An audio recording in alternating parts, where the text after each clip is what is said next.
চিন্তা ভাবনা করি নাই যে আপনি এত সুন্দর বউ পাইবেন। থ্যাংক ইউ, আলহামদুলিল্লাহ। আপনিও বলছেন ভাই এবার দেখে শুনে আপনার বিয়ে করামনি, বিয়ে তাড়াতাড়ি কইরেন না। আপনি বলছেন অনেক সাথী ভাই বলছে, কিন্তু হয়তো অনুষ্ঠান করি নাই, চিন্তা ভাবনা আছে, অনুষ্ঠান করবো, আপনাদের দাওয়াত দেবো। অনুষ্ঠান করবেন ইনশাল্লাহ? ইনশাল্লাহ তো ইনশাল্লাহ। প্রিয় দর্শক, ইনশাল্লাহ আমরা দাওয়াত খাইতে আসবো।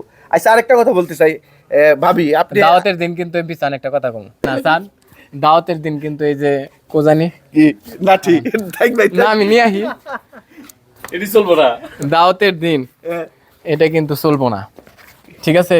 কে? স্পেশাল গিফট নিয়ে আসবেন অবশ্যই আনবো। ঠিক আছে। আপনি দাওয়াত দিন, ভাবির জন্য সবচেয়ে ভালো উপহার নিয়ে আসবো। শোনেন, আসলে কিছু আনতে হইব না, আপনারা যে জিনিসটা আনছেন এটা 100 টাকা মূল্য হইলেও এটা উপহার কোটি টাকার সমান। না না, কোটি টাকার সমান। অনেক খুশি হয়েছি। আর আমার বিয়েতে আমি কোনো উপহার কোনো কিছু গ্রহণ করব না, যদি অনুষ্ঠান করি, বিয়ের অনুষ্ঠান আর কি, আমি চাই না কেউ কিছু নিয়ে আসুক, শুধু দোয়া করবে, এটাই এনাফ। এটা আমার আগে থেকে চিন্তা ভাবনা। আচ্ছা, আরেকটা কথা আলম ভাই, এই Thank you. চকলেট বুঝছেন, আপনি কিন্তু ভাবিরে খাওয়াই দিবেন। আচ্ছা, খাওয়া দিন। কথা ঠিক ঠিক আছে, আছে। এখনই খাওয়াই। আপনি এই আলম ভাইয়ের সন্ধান পাইলেন কিভাবে? সন্ধান পাইলেন কিভাবে? ওর সন্ধান পাওয়া যায় না, ও কি কন্টেন্ট ক্রিয়েটর, সবাই চেনে ওর চেনেন, হ্যাঁ? বাংলাদেশের। হ্যাঁ, আচ্ছা, এই যে আলম ভাইয়ের যে আপনি বিয়ে করছেন, এই যে আগে তো অনেক দুর্ঘটনা ঘটে গেছে, অনেক দুর্ঘটনা ঘটে গেছে, সেগুলো তো আপনি জানতেন, জানার পরে বিয়ে করছেন। তো প্রিয় দর্শক দেখেন, আসলে এই আলম ভাইয়ের নিয়ে আমরা অনেক ভিডিও করছি। আসলে আলম ভাই দেখেন, যখন কিনা শর্মিলারে বিয়ে করছিল, যখন চলে যায় আলম ভাই অনেক কান্না করছিল, আমাদের সাথে দুঃখ প্রকাশ করছে। আমি অনেক বলছি যে ভাই, আমি শর্মিলার অনেক ভালোবাসি, আমি ওরে রাখতে চাই। ভাই কিন্তু অনেক অনুরোধ করছে যে যাইও না, থাকো, অনেক চেষ্টা করছে, তারপরে কিন্তু শর্মিলা চলে গেছে।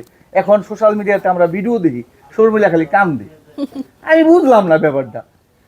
ভাই আপনার জন্য কান দেখে ভাই এটার আমি একটা উত্তর দিচ্ছি, সেটা হচ্ছে ওর যখন ওর ব্যাপারে আমি উল্টাপাল্টা খারাপ কাজের কথা শুনছি, তখন ওর এলাকার আশেপাশে আমি বলে দিছি যে ওনার আব্বারে বলেন যে উনি যেন বিয়ে করে সংসার করে ওই খারাপ মেয়েগুলার কাছ থেকে চলে আসে।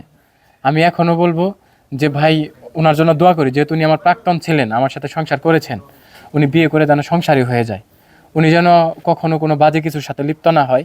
যেহেতু আমি তার বিয়ে করছি, যখন আমাকে বলে যে আমি আপনার প্রাক্তনটা এভাবে খারাপ, এই ধরনের প্রবলেম, এই সমস্যা, এই কাজ করে বেড়াচ্ছে, তখন আমার নিজের অনেক কষ্ট লাগছে, অনেক কষ্ট পাইছি, খারাপ লাগছে।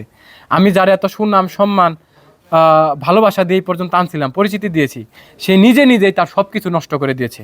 আমি তার মাথা থেকে কাপড়টা পরতে দেয় নাই, সে অলরেডি জিন্সের প্যান্ট, জিন্সের শার্ট, তারপরে আমাদের সংসার যাতে নষ্ট হয়, এমনকি ওরেও বিভিন্নভাবে কান পরা দিছে। ঠিক আছে, ও যে কথা বলছে আমি এটা জানতাম না, পরে আমি বের করছি। তবে এখন বলি যে এটা ভাই, আপনাদের মাধ্যমে সবাইকে মেসেজ দিতে চাই, আপনি বিয়ে করে ফেলেন, আপনি সংসারী হন, এটা আমি মন থেকে দোয়া করব। আপনার জীবনে যাতে কোনো ইফেক্ট না পড়ে, আপনার ব্যাপারে কোনো কথা বলার ইচ্ছা নাই। ওনার ফ্যামিলির যত মোবাইল নাম্বার আছে, ওনার আইডি যা আছে, সব ব্লক করে রাখছি আমি। উনি নিজেকে অনেক বড় কিছু মনে করছে। ভাই আমরা দুইজন একসাথে আছি, তুমি একা থেকে কি করবে? আমরা তো সংসার করছি। এই দুনিয়ার আমি একটা কথা বলি, কেউই কিছু করতে আমি যদি অরিনে সংসার করি, কারোর ক্ষমতা আমার নেই বউ কিছু খারাপ, করার। ওকে ফাইন, আমি যদি ওকে নিয়ে সংসার করি, আমার কাছে যদি সে ভালো থাকে, পুরো বাংলাদেশের 18 কোটি লোকের সাথে আমার বিচ্যুতি ঘটাতে পারবে? পারবো না। পারবে? কুফরি করার পরেও ধরেন আল্লাহ যদি না চায়, এটা কেউ পারবে? আল্লাহ যদি মনে করে যে ওরা করতে চাচ্ছে, ওরা ভালো আছে, ঠিক আছে, এর জীবন অনেক অ্যাক্সিডেন্ট হয়েছে, ওরা এইভাবে সংসার করবে। ওনার মতো হাজার জন কুফরি করে আমার বিশ্বাস আছে যে কিছু করতে পারবে না। আবারও বলতেছি ভাই, উনি সংসার করে সুখী হোক। আর আপনি কাউকে ছোট করে কথা বলবেন না যে আমার বয়স্ক, আমার সহধর্মিনী বুড়ি, উনি সংসার করতে পারবে না, কাপড় কেটে নিচ্ছে, আমার বাড়ির মানুষ এই করেন। ভাই আপনি সংসার করে গেছেন, আপনি জানেন। আরেকটা কথা বলতে এগুলো চাই, বললেন না। এই আলম ভাইয়ের বউরে মানুষে বুড়ি কয়, আপনি চেহারাটা দেখেন তো, একবার ফেলেন না হাল, ঠিক আছে? কি আর কম, মনে করেন আমি হুজুর হইছি তাই আপনি দাড়ি টুপি মাথায় দিয়ে চুল পাকছে, নজর দেন কে? এমনি কইছি নজর খারাপ, নজর আমি তো আরে মিয়া মাইন্ড চেহারাটা দেখো, আপনি এমপি চান? এখন মাইন্ডসে কয় বুড়ি, এর নাকি আমি কইলাম আপনার বউ আপেলেন না হাল, আপনি বুড়ি কইবেন করে? আমি কই না তো, মাইন্ডসে কয় কমেন্টে, মাইন্ড সে কইছে, কমেন্ট আমি অত দেখি না, আপনারা কইছেন দেখি এর নগে তো আমি মাইন্ডসে ভাই একটু ধরেন তো ক্যামেরাটা।